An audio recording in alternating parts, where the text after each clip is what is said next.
Quand on parle de Ménèche Narné, la vieille sage-femme de notre village de Tesga, elle dit toujours: le fils de Vleit, il a bu un filtre, le pauvre enfant. Ménèche, pendant que je le regardais dormir, je revoyais toute son histoire. Et Narné me semblait bien avoir raison. Je le revoyais du temps où qu'il n'était encore qu'un brillant candidat au baccalauréat. D'octobre à juin, Ménèche était à Fès, où son frère vendait des soieries. Quand il venait à Tesga passer les vacances d'été, il était entouré d'un prestige indéfinissable, qui lui venait de l'élégance recherchée de ses toilettes, du mystère du pays inconnu et lointain qu'il venait de quitter, peut-être aussi des maximes ébouriffantes qu'il développait avec brio devant nous. Quand on a 19 ans, c'est pour la vie. Ou encore, on aime d'amitié parce que, on aime d'amour bien que. Cette année-là, il nous avait rapporté aussi cette définition désabusée de l'amour. Il disait par un philosophe chinois: on se veut, on s'enlace et on s'en veut. À l'égard de Devda, je dois l'avouer qu'il avait pris la définition de l'amour par la fin, car il avait commencé par en avoir furieusement, par y en vouloir, et du reste sans raison, à la femme d'Ahli. Il avait 18 ans quand Devda est arrivé chez nous, et tout de suite, il avait eu pour cette femme, à peine plus âgée que lui, et dont tout le monde disait qu'elle était belle, une aversion qu'il ne donnait même pas la peine de dissimuler. Il n'admettait pas qu'elle restât dans la cour de la maison quand il entrait. Un jour qu'elle avait voulu répondre à une des nombreuses remontrances qu'il lui faisait, il l'avait rabrouée d'une façon telle que depuis, elle n'ouvrait jamais la bouche devant lui. Il s'ingéniait à la vexer quotidiennement par toutes sortes de mots, de sous-entendus, de traitements qui la diminuaient aux yeux des autres. Devda, si orgueilleuse de sa beauté, apparemment se soumettait, car Ménèche, dès octobre, repartait pour ses chères études. Il n'avait guère à le souffrir que pendant les 3 mois de vacances qu'il passait à Tesga. D'où vient alors que maintenant Ménèche, au seul souvenir du contact des cheveux de Devda, manquait de devenir fou? Nous n'avons jamais pu savoir quand ni pourquoi un changement si brusque et si total s'était opéré en lui. Jadis, il nous parlait des heures entières, des petits berbères avec qui il avait dormi au hasard des tournées qu'il faisait dans la montagne marocaine pour vendre les soieries de son frère. Il avait tout un chapelet de noms dont les seules consonances, étranges pour nous faisaient rêver. Béri, Ito, Temou. Fini tout cela. Et Ménèche fréquentait maintenant la bande à Wali. Il est peu de mes souvenirs de Tesga qui ne se rattachent de près ou de loin à Wali et ses camarades. Nous formions 2 groupes rivaux d'adolescents, et l'histoire de nos démêlés a rempli toute ma jeunesse. Nous étions ceux de Tahassest et eux la bande tout court.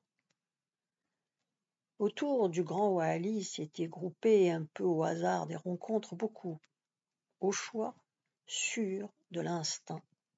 Toute une bande de jeunes gens sans travail, sans ressources, le plus souvent aussi sans scrupules. La plupart étaient pauvres, et certains vraiment misérables. Nous, de Tahassest, à qui rien ne manquait, savions très bien que s'ils buvaient souvent, à leur soif, ils ne mangeaient pas toujours à leur faim. Ils avaient quitté l'école très tôt, et depuis l'un ou l'autre disparaissait quelques mois pour aller gagner un peu d'argent chez les Arabes ou en France. Car chez nous, il n'y avait pas de travail. Quant à la terre, il y a peu d'exemples de paysans à qui leurs champs rapportent ce qu'ils ont dépensé pour les cultiver. Alors ceux de la bande ne faisaient rien que boire, quand ils le pouvaient, travailler un peu, quand ils trouvaient, et faire des sarjas tous les soirs. Ils étaient passés maîtres dans l'art d'exécuter des sarjas. Chaque soir qu'il faisait beau, ils descendaient sur l'herbe à battre de notre champ d'Afir. Aux dépens des arbres et de nos haies, ils ramassaient un gros tas de bois qu'ils faisaient allumer par les plus petits, ceux qui feraient plus tard partie de la bande. Wali, le chef, faisait la police. Un grand corps, des muscles fuselés et durs, un profil tout en angle, un regard félin, vaguement inquiétant. Voilà Wali. C'était Revah, qui pensait pour tous. Le petit Revah, aux membres frêles, aux yeux pétillants d'intelligence, à la voix volontairement lente et faussement endormie, mais à coup sûr le type le plus curieux de la bande. C'était moi, le berger de mon père. Du fond de mon souvenir, cette bande brune, les coins rentrés de ses lèvres exagérément pincées, ses traits ciselés comme un burin, les pans tombant droit de ce burnous couleur de terre, mais surtout la limpidité de ses yeux d'eau profonde et claire, c'était moi. Moi, le flûtiste virtuose de la bande Wali. Moi était de la tribu des Boadou, et ces merveilles que les compagnons de Revah les admis parmi eux. Mais il jouait si bien de la flûte et du tambourin. Il dansait à la perfection. Du reste, c'est à Tesga qu'il avait grandi. Son père, mort, pour nourrir sa vieille mère, s'était engagé tout jeune comme berger chez mon père. Il retournait rarement voir sa mère, à qui il envoyait de l'argent par des paysans.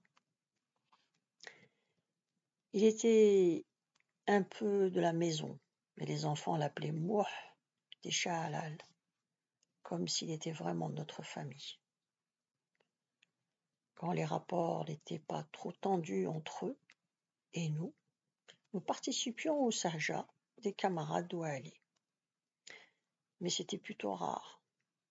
Pour la bande, ceux de Taassès, c'étaient les Rupins et Ravah, d'une randonnée courte mais fructueuse qu'il avait effectuée dans le nord de la France, où il avait travaillé à la mine, avait rapporté un mot dont il nous écrasait, les fascistes. Il y avait du vrai dans le vocabulaire un peu particulier de Revah. J'étais peut-être le moins riche de ceux de Taassès, et pourtant, avec le revenu de nos terres, mon père, quoique difficilement, pouvait cependant me payer des études à Bordeaux. Ménèche était riche, mais le vrai Rupin de Taassès, c'était Idir, dont le père achetait sur les hauts plateaux des moutons qu'il expédiait sur la France. À vrai dire, plus que la richesse de Idir, c'étaient ses poings aussi durs que ceux d'Ouali que l'on respectait. Et puis Idir, c'était un peu notre moi, un artiste en son genre, puisqu'au lieu de faire des études comme nous tous, il courait les rivières, les montagnes, les sanctuaires, disparaissait sans raison pour des pays aux noms étranges, où il n'avait que faire, et reparaissait sans crier gare un soir où personne ne pensait à lui. Notre point faible, c'était Meddour. Meddour, dans 1 an, sortirait de l'école normale d'instituteur de Bouzaléa. Il s'était fait à Tesga le promoteur de tout ce qu'il appelait des mots vagues de civilisation, progrès, idées modernes. Il n'avait pour l'instant convaincu que Ekli, à qui il avait appris à faire de belles phrases comme lui, et quelques pauvres airs attirés par la fortune du mari de Devda. Mais Ekli et Tesga, c'était peu. Les autres, et en particulier Rebeh, et ceux de la bande ne lui cachaient pas leur indifférence, et quelquefois leur mépris. Mais qu'y faire? Medoul était le frère de Skoura, et Kou, comme nous l'appelions tous, était indispensable à notre groupe, parce que sans que nous ayons jamais su comment, elle était toujours la première à apporter à Tesga les airs de danse nouveaux, et puis elle savait un nombre incalculable de vers kabyles. Avec nous, il y avait aussi Ahazi, avant qu'elle devînt ma fiancée, et c'est heureux que ceux de la bande n'aient jamais su l'existence de ces deux-là, car l'expression de leur mépris à eux, les mâles, aurait dépassé toute borne. Des filles, pensez donc. Ahazi était la cousine de Menesh, par sa mère. Lethmès, la mère de Ahazi, mariée de l'autre côté de la vallée, dans une tribu voisine de la nôtre, était restée récemment veuve. Elle était revenue vivre seule avec sa fille dans sa grande maison en bas de chez nous. Depuis l'année bénie et déjà lointaine où un paludisme providentiel m'avait retenu toute une année, la seule, à Tesga, nous avions pris l'habitude de nous réunir dans la chambre haute de notre maison. De là, nous dominions tout Tesga. Le minaret même n'était pas plus haut que nous.